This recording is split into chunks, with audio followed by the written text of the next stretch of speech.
atas keluarga dan sahabat sekalian, ulama mutaqaddimin, ulama mutaakhirin yang masih tinggal di dunia yang fana ini, wabil khusus Abuya Syekh Haji Amran Wali, semoga senantiasa dalam lindungan dari Allah, diberi umur yang panjang, disehatkan badan, disampaikan cita-cita dan seluruh keluarga besar yang kita muliakan dan Allah muliakan. Bapak Camat Kecamatan Permata, Bapak Koramil atau mewakili Bapak Kapolsek, dan seluruh para guru-guru yang telah berhadir, juga hadir pada malam ini Wali Nanggro Kabupaten Bandar Meriah sebagai Ketua MPTTI dan Wakil Wali Nanggro, Bapak Gubernur, Bapak Panglima, dan seluruh amarija, ama imam, bapak-bapak, ibu-ibu. Insyaallah kita dalam rahmat ampunan Allah Subhanahu wa ta'ala. Telah sama-sama kita dengar pembacaan makalah tadi yang berjudul Negara dan Agama, juga dilanjutkan dengan makalah Ratib Seribe. Bapak Ibu yang Allah muliakan, MPTT ini adalah ajaran untuk mengajak kita beragama secara sempurna. Jangan kita beragama setengah-setengah. Sebagaimana Allah berfirman dalam Al-Quran, Ya ayyuhalladzina amanu dkhulu fis-silmi kaffah wa la tattabi'u khutuwatis syaitan innahu lakum aduwwun mubin. Wahai orang-orang yang beriman, masuklah kalian ke dalam agama Islam secara kafah, secara menyeluruh, dan jangan ikuti oleh kalian akan langkah-langkah syaitan, karena sesungguhnya syaitan itu musuh yang nyata bagimu. Di dalam ayat ini kita diperintahkan, diwajibkan oleh Allah dalam menjalani agama ini adalah secara sempurna. Karena dan Allah melarang kita untuk ikut langkah-langkah syaitan. Jadi baru bisa kita tidak ikut langkah syaitan apabila kita dapat beragama sempurna. Kalau kita tidak bisa beragama yang sempurna, maka ikutan kita dalam mengarungi kehidupan ini itu tidak terlepas dari langkah-langkah syaitan. Bapak Ibu yang dirahmati Allah, jadi agama yang sempurna ini perlu kita angkat, karena bila dibandingkan dengan negara itu ibarat tubuh, agama itu ibarat ruh, nyawa. Tidak berdiri negara apabila tidak terisi nyawa. Jadi nyawa dari negara ini itulah agama. Sebagaimana anggaran dasar negara kita, Pancasila itu, yang pertama ketuhanan yang Maha Esa. Itu artinya kita beriman kepada Allah, iman yang sempurna. Kedua, kita manusia yang adil dan beradab, kita ikuti manusia yang adil beradab. Sebagai orang Muslim, kita percaya orang yang adil dan beradab itulah Rasulullah Shallallahu Alaihi Wasallam dan orang-orang di bawah tapak kaki Rasul. Kalau dua ini bisa kita terapkan dalam diri warga negara, yang ini juga asas agama, asyhadu an la ilaha illallah wa asyhadu anna Muhammadar Rasulullah, dengan sendirinya sila yang ketiga itu akan lahir tanpa berpikir, tanpa berpayah-payah. Apa sila yang ketiga? Persatuan Indonesia.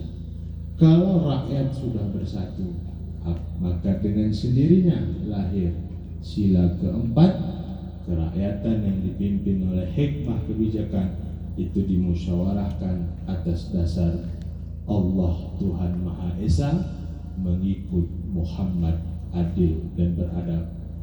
Kalau itu jadi pegangan dan itu jadi asas dalam beragama, maka lahir sila kelima, keadilan sosial bagi seluruh, tanpa melihat Gayo, Aceh, Jawa, Batak, karena semua sama makhluk Allah Subhanahu wa ta'ala. Maka agama yang sempurna itu adalah agama yang terdiri daripada 3 rukun. Yang pertama Islam, kedua iman, ketiga ihsan. Atau dalam istilah yang lain, syariat, thariqat, dan hakikat. Jadi baru sempurna agama kita apabila yang 3 rukun ini dapat kita pahami, kita amalkan, kita tetapkan dalam kehidupan kita. Syariat itu apa? Syariat itu engkau beribadah kepada Allah. Sebagaimana Allah berfirman, "Wa ma khalaqtul jinna wal insa illa liya'budun." Tidak kuciptakan jin dan manusia kecuali beribadah kepada Allah. Jadi beribadah ini dikatakan syariat. Patuh atas perintah dan larangan. Perintah Allah kita lakukan, larangan kita tinggalkan. Jadi untuk benar ibadah ini Bapak Ibu, maka kita ada majelis. Kita harus belajar. Pertama belajar akidah, keimanan kepada Allah dan Rasul. Kita mengenal Allah melalui sifat keduanya. Yang wajib bagi Allah, wajib bagi Rasul, mustahil bagi Allah dan Rasul, jaiz bagi Allah, juga jaiz bagi Rasul. Iman ini dasar. Karena kalau kita tidak berkeyakinan, berakidah sesuai akidah Ahlussunnah wal Jamaah, iman kita itu tidak sah. Dan ibadah yang kita lakukan tidak diterima oleh Allah. Kata ulama, la tasihhul ibadah illa bima'rifatil ma'bud. Tidaklah sah ibadah kecuali kenali dulu Allah yang disembah.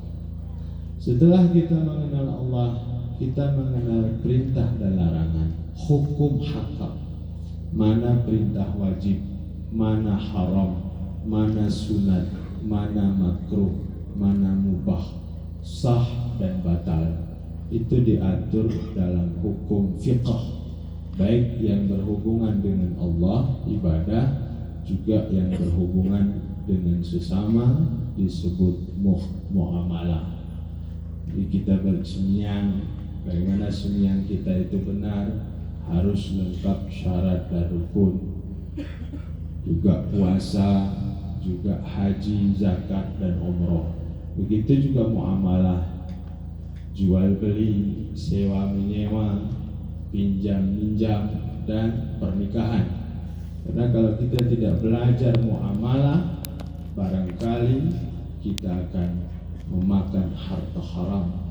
Seperti pergadaian yang telah ma'ruf di kita, itu kalau kita ukur dengan hukum agama, pergadaian itu haram. Barang ken kita sen pinjam jumal, mehoya sen beulat, pus di mangus, itu gadai yang haram. Simpan pinjam juga sama. Kita pinjam 1 juta, kemudian balik 1 juta lebih, itu terkandung haram. Ini kalau kita tidak belajar hukum fikih, maka kita akan melanggar batas hukum Allah. Jadi kita wajib belajar hukum fikih, ibadah, dan muamalah.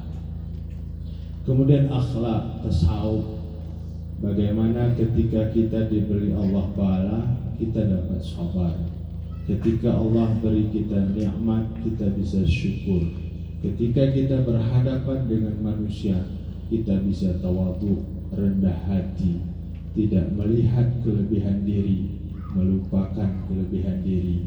Kita bergaul dengan manusia, melihat kelebihannya dan melunaskan hak kelebihannya. Jadi kita nyambung dengan orang, orang pun sayang dengan kita, dapat kasih sayang, peduli sesama. Jadi ini kalau kita presentasikan di kecamatan kita ini, di Aceh, benar meriah. Ini ilmu fardhu ain ini sudah kurang diminati. Sudah sedikit dari para bapak dan ibu-ibu mengarahkan anaknya untuk bisa memahami akidah, hukum fikih, dan akhlak ini. Oleh karena di dalam benak kita sebagai orang tua, kemuliaan itu di pangkat, kemuliaan itu di materi. Tidak kita tanamkan bahwa kemuliaan itu punya Allah, punya Rasul, dan orang beriman. Seperti kata Allah, walillahil azzatu walirasulihi walilladzina amanu walakinnal munafiqin la yash'urun. Kemuliaan itu punya Allah, punya Rasul, punya orang beriman, iman yang sempurna. Tetapi orang munafik, dia tidak tahu. Dia sangka kemuliaan itu di pangkat, di harta, jabatan, sehingga orang tua di kita gayuni lebih mengarahkan anak kepada menuntut itu. Sehingga apa yang terjadi hari ini, mohon maaf bagaimana, pernikahan itu banyak melanggar adab syar'i. Masa orang udah talak 3 boleh kawin lagi?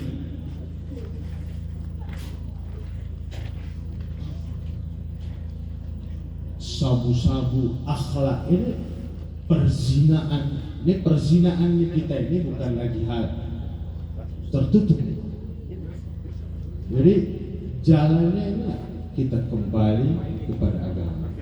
Perjudian, kemarin kami cerita sama bapak polisi, bapak mohon maaf, perjudian ini tidak bisa henti oleh hukum dan peraturan. Karena di kamar mandi nggak masuk peraturan. Karena yang judi bisa dalam kelembu, main HP, di online. Siapa yang bisa menegur, menghentikan kemaksiatan ini? Kalau kita tidak kembali kepada ajaran agama, inna sholata tanha anil fahsya'i wal munkar. Sesungguhnya yang dapat mencegah keji dan mungkar hanyalah sholat yang benar. Jadi inilah penting kita bersilaturahmi, duduk, membuat majelis pengajian dan zikir untuk membuka buah pikir bahwa jalan selamat kita dunia dan akhirat tidak lain adalah agama. Di samping kita juga harus patuh terhadap anjuran negara. Bapak Ibu yang dirahmati Allah Subhanahu wa taala, ini syariat. Dan syariat ini pun ini kurang lagi diindahkan, digayuni. Syariat Islam. Pernah saya dengar cerita dari Sekjen MPTTI dari Malaysia. Kata non-muslim, Tuan Guru saya percaya Muhammad. Saya yakin kepada Muhammad itu benar. apa ajaran Muhammad saya percaya. Tapi kata ini dia tadi, coba tunjukkan kepada saya mana satu daerah yang menyatakan kebenaran Rasul, nyatakan kebenaran Muhammad. Coba tunjukkan. Kalau ternyata ada, sekarang saya masuk Islam. Karena memang parah. Agama cuma di masjid, di luar masjid. Agama ini mengatur seluruh aspek kehidupan, bukan hanya peribadatan, budaya, politik, itu diatur di dalam agama. Tapi kita lihat sini budaya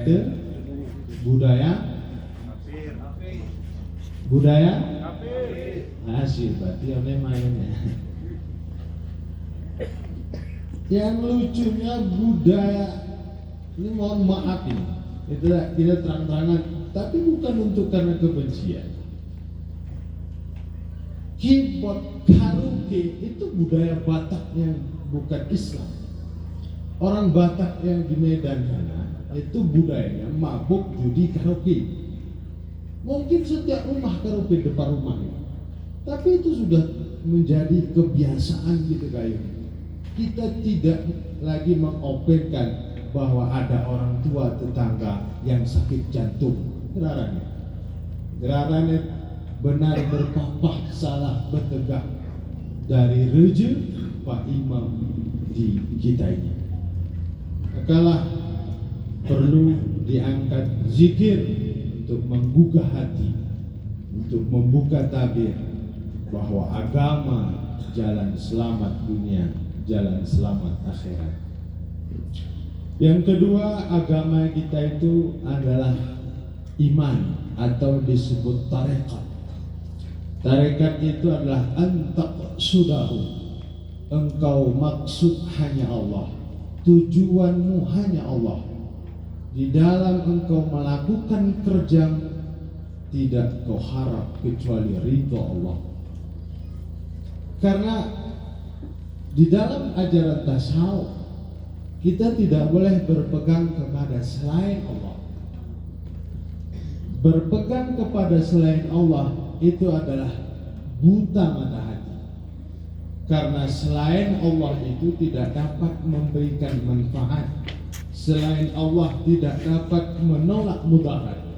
Kalaupun syariatnya kita sembuh lewat obat, itu atas izin Allah. Kalaupun ada bahaya dari manusia, itu pun karena izin. Jika tidak atas izin, tidak satu makhluk pun bisa memberi manfaat, tidak satu makhluk pun bisa memudaratkan kita. Yang dapat menolong kita dan yang bisa memudaratkan kita itu hanya Allah. Maka di dalam tasawuf kita diajarkan jangan berpegang kepada selain Allah. Tidak ada maksud tujuan kecuali Allah Subhanahu wa ta'ala. Ini apa faedahnya? Untuk bisa kita berakhlak dengan akhlak yang mulia, agar kita bisa sabar seperti bilang tadi, bisa syukur, bisa tawadhu, bisa rendah hati. Kalau orang menjelek kita, menyakiti kita, kita tahan. Kenapa? Karena terlihat oleh mata hati. Orang menyakiti kita itu karena izin Allah. Jika Allah tidak izinkan, itu tidak terjadi, maka kita sabar melihat itu adalah dari Allah. Dan kita bisa syukur. Syukur itu Bapak Ibu 3 syaratnya. Pertama, melihat nikmat datang dari Allah, tidak terhijab oleh asbab. Bahwa kita dapat nikmat, harus dalam hati kita itu dari Allah, kendati pun zahir dari usaha kita. Jangan kita terhijab oleh asbab, karena asbab itu tidak dapat memberi pengaruh pada kehidupan kita. Yang bisa itu Allah. Contoh, Sama bapak ibu ada anak di Jakarta sebagai bapak polisi, pengusaha. Setiap bulan dia kirim uang ke bapak Benar Meriah lewat Pak Pos. Lalu oleh Pak Pos dari Ponok julene kumah di bapak. Engon tetangga bapak, Pak Pos ini masih. Lalu bertanya tetangga bapak, dari mana datang uang itu? Bapak menjawab dari Pak Pos atau dari anak di Jakarta sana? Sahan kita jawabnya. Dari Pak Pos atau dari anak? Dari anak. Tidak terhijab oleh Pak Pos. Sebab alam ini ibarat Pak Pos, yang hakiki memberi adalah Allah. Bukan dari jabatan, bukan dari bos, nomor karena kita betuki, nomor karena semua itu ibarat Pak Pos. Jadi ke Pak Pos tidak bisa menghijab anak, kenapa bos bisa menghijab Allah? Padahal dor kita sebut Asmaul Husna, Ar-Razaq, Ar-Razaq, Ar-Razaq, sesegar Abun Abdul Razak. Tapi waktu dapat sen panen gantang hari semua, wah alhamdulillah panen gantang. Itu alhamdulillah munafik. Kenapa? Karena hatinya tidak terlihat dari Allah. Kita memuji Allah oleh karena hati Allah yang memberi rezeki. Kalau hati itu kokoh, pandangannya Allah, barulah lisannya sesuai. Alhamdulillah. Jika tidak, ini ada perbedaan hati roh. Jadi tasawuf atau tarekat itu untuk membersihkan nafsu agar kita bisa berakhlak yang mulia, dan tujuan kita hanya Allah Subhanahu wa ta'ala. Jadi Bapak Ibu yang dirahmati Allah, kalau tujuan kita itu tetap hanya Allah, maka di situ akan masuk cahaya kebesaran Allah, cahaya kasih sayang Allah terlihat dalam batin kita. Ya hebat Allah, tidak siapapun bisa menghalangi kehendaknya. Terlihat dalam batin kita, ya sayang Allah kepada kita, peduli Allah kepada kita. Disitulah Bapak Ibu, kalau sudah terlihat kebesaran Allah, kasih sayang Allah, sifat jalal dan jamal Allah, maka akan hilang kebesaran makhluk dan kasih sayang makhluk. Disitulah kita bisa berakhlak, takut kepada Allah, berharap kepada Allah. Gara-gara si jemaah kaya mulia, kita betul-betul berhina-hina diri.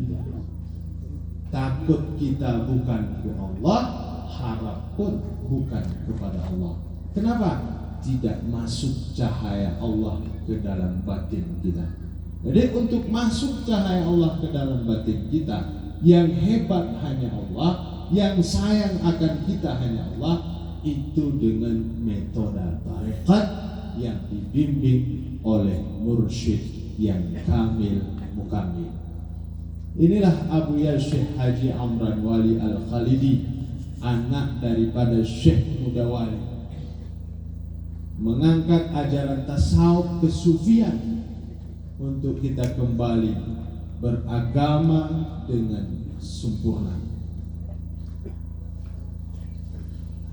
Karena mohon maaf Pak Jamaat, ini sebagian jamaah kayak Pak Manggi, Pak Dewan ini sebelumnya anggota GAM, dia menantang negara pakai AK-47. Tetapi setelah mengikuti ajaran, beliau baru sadar bahwa hukum menantang negara yang sah itu adalah haram.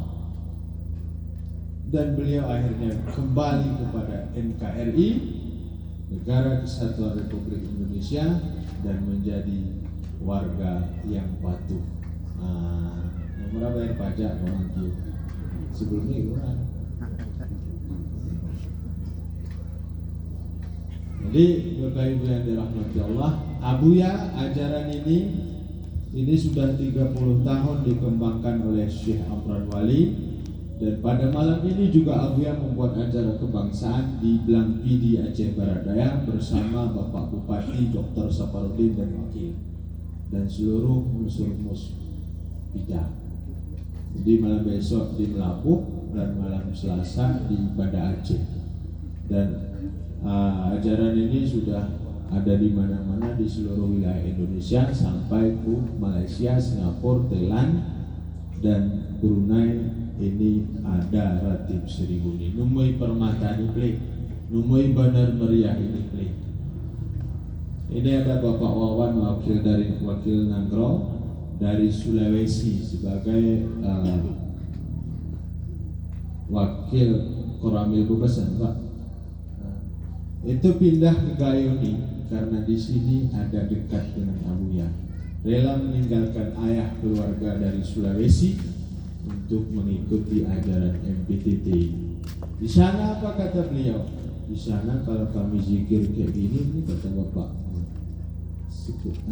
wakil Koramil Bukesan, itu kalau berzikir kayak gini itu yang keamanan orang kafir, orang Kristen.